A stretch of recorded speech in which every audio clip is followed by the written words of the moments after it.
மா ஆத்தாக்குமுர் ரசூலு ஃபஹுதூஹு வமா நஹாக்கும் அன்ஹு ஃபன்தஹு ஸதகல்லாஹுல் மௌலானல் அஸீம். மேலான அல்லாஹுவின் நல்லடியார்களே,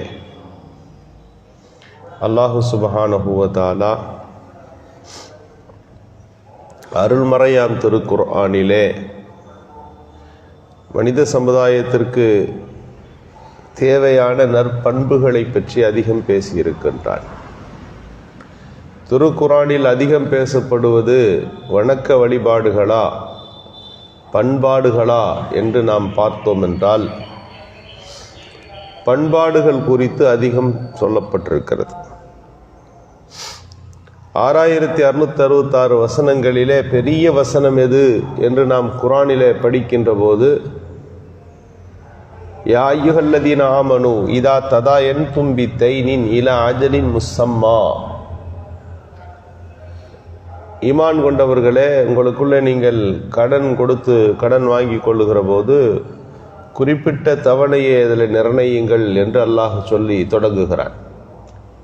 கடன் கொடுப்பதும் வாங்குவதும் அது குறித்துள்ள விஷயங்களும் வணக்க வழிபாடுகளுக்கு கீழே வருவதில்லை. தொழுகை நோன்பு போல உள்ள வணக்கம் அல்ல, அடியார்களுக்கு மத்தியிலே உள்ள தொடர்புகள். அதில் அவ்வளவு பெரிய சட்ட விதிகளை அல்லாஹ் பேசுகிறார். காரணம், கடன் கொடுப்பவர்களே ரொம்ப குறைவு. அல்லாஹ்விற்காக வேண்டி அந்த கடன் கொடுக்க வருகிறவர்களை அதை ஊக்கப்படுத்துவதாக இருக்க வேண்டுமே ஒழிய அதில் சர்ச்சைகளும் சண்டைகளும் வந்து விடக்கூடாது.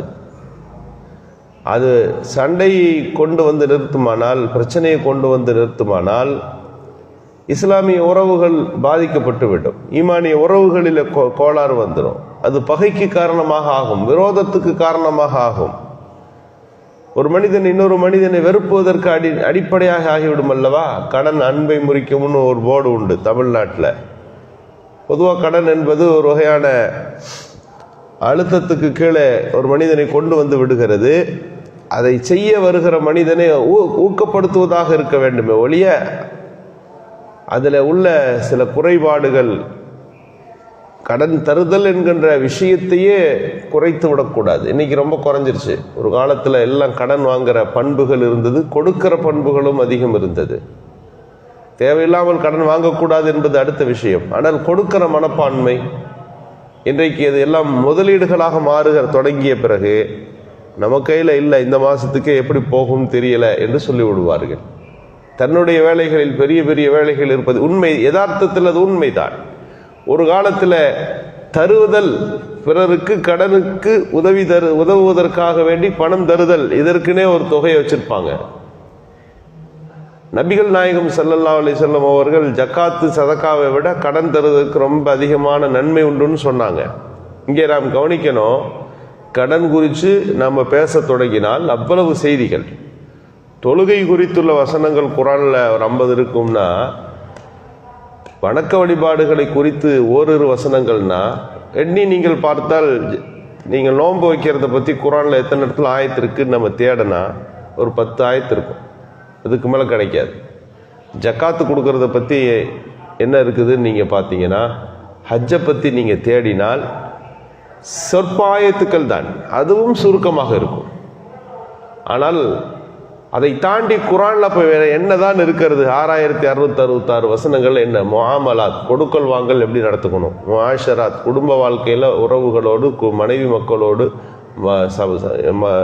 தன்னுடைய இஸ்லாமிய சொந்தங்களோடு எப்படி நடப்பது. அல்லாஹ் அதைத்தான் அதிகம் பேசுகிறான். எனவே பண்பாடுகளால் இஸ்லாம் வளர்க்கப்பட்டிருக்கிறது. உயர்ந்த குணங்களை பற்றிய செய்திகள் குர்ஆனில் இருக்கிறது. இன்றைக்கு அது சமுதாயத்தில் எது குறைவு என்று நாம் யோசித்து பார்க்கிற போது பண்பாடுகள் குறைந்து வருகிறது. இன்றைக்கு பள்ளிக்கூடங்கள் இருக்கிறது, காலேஜுகள் இருக்கிறது. எந்த கல்லூரியாக இருந்தாலும் பண்பாடை பற்றி பேசுகிறாங்களான்னா பண்பாடை பற்றிலாம் சொல்லித்தர மாட்டாங்க. படிப்பு டிகிரி அது ஒரு ஒர்க் ஓரியண்டர், அதாவது இதை செய்து நீ என்ன தொழில் செய்யலாம் என்பதை பற்றி பேசுகிற கல்வி தான் உலகத்தில் அதிகம். ஒரு கல்வி அது ஒழுக்கத்தை தருவதாக, மாண்பை தருவதாக இருக்கிறது மார்க்க கல்வியில் மட்டும்தான் கிடைக்கும். அதில் தான் அதபு சொல்லி தருவாங்க, ஒழுக்கம் சொல்லி தருவாங்க, பெற்றோர்களுக்கு எப்படி நடந்துக்கணும்னு சொல்லி தருவார்கள். காரணம் ஏன் மார்க்க கல்வியில ஒழுக்கம் குறித்து ஏன் போதிக்கிறோன்னா, குர்ஆன்ல அதுதான் அதிகம் இருக்கு, அதுதான் அல்லாஹ் அதைத்தான் அதிகம் சொல்லப்பட்டிருக்கிறது. எனவே அதை ஒட்டிய மார்க்க கல்விகள் பயணிப்பதால நல்லொழுக்கம் குறித்துள்ள செய்திகள் மார்க்கம் ரீதியில் அதிகமாக போதிக்கப்படுகிறது. இன்றைக்கு நாம் கவனிக்க வேண்டியது, ஒரு இஸ்லாமிய சமூக வாழ்க்கையின் கட்டமைப்பு வணக்க வழிபாடுகள் அல்ல. வெறும் தொழுகை, நோன்பு, ஜக்காத், ஹஜ்ஜு, அல்லாஹ்வுடைய கடமை செஞ்சுட்டு ஒருத்தர் நாம் பரிபூர்ண முஸ்லீம் அப்படின்னு சொல்லிட முடியாது. அவரிடத்துல இஸ்லாத்தின் மற்ற கூறுகளும் நிறைவாக இருக்க வேண்டும், அவைகளும் அவை பண்படுத்தப்பட்டிருக்க வேண்டும்.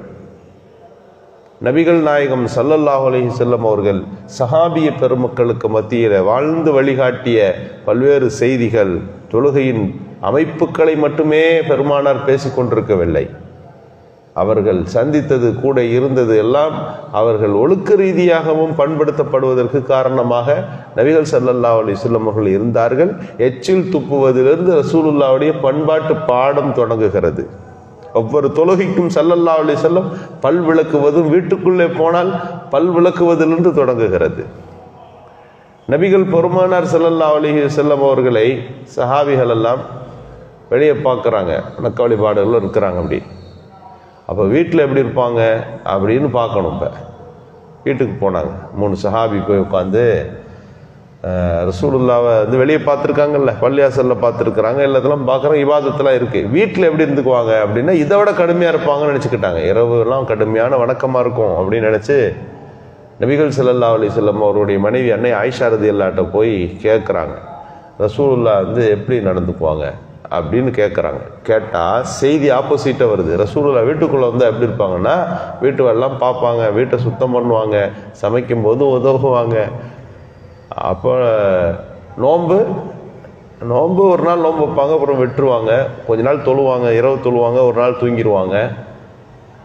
இப்படின்னு சொன்ன உடனே சஹாபிகளுக்கு ஆச்சரியம். இது வெளியில் ஒரே தொழுகை, வெளியே வணக்க வழிபாடாக இருக்கும், அதே மாதிரி அதை விட கடினமாக இருக்கும் என்றளவா நாங்கள் நினைத்தோம் அப்படின்னு சொல்லிட்டு இவங்க பேசினாங்க. இன்னி நான் இரவு முழுக்க தொழுவு தான் போகிறேன். இன்னொருத்தர் சொன்னார், எனக்கு பகலெல்லாம் நோன்பு தான் இனி என்றார். இன்னொரு சொன்னார், இந்த ஆன்மீக வாழ்க்கைக்கு ஆண்மை ஒரு தடையா இருக்கு, ஆண்மையை நீக்கி கொள்ள போகிறேன் அப்படின்னார். நபிகள் ஸல்லல்லாஹு அலைஹி வஸல்லம் அவர்கள் சொன்னார்கள், வாழ்க்கை என்பது தீன் என்று சொல்லுவது வெறும் வணக்க வழிபாடுகளை சார்ந்ததல்ல, எப்படி நடந்து கொள்ள வேண்டும் என்பதை பற்றியது. என்னை பார்க்கலையா, திருமணம் செஞ்சு நான் வாழலையா, நான் ஒரு நாள் தொழுகிறேன், ஒரு நாள் தூங்கி விடுகிறேன், நீங்கள் புரியுது இல்லையா, ஒரு நாள் நோன்பு வைக்கிற, ஒரு நாள் நோன்பு வைக்கிறது இல்லை என்று ஸல்லல்லாஹு அலைஹி வஸல்லம் அவர்கள் யதார்த்தத்தை புரிய வைக்கிறார்கள்.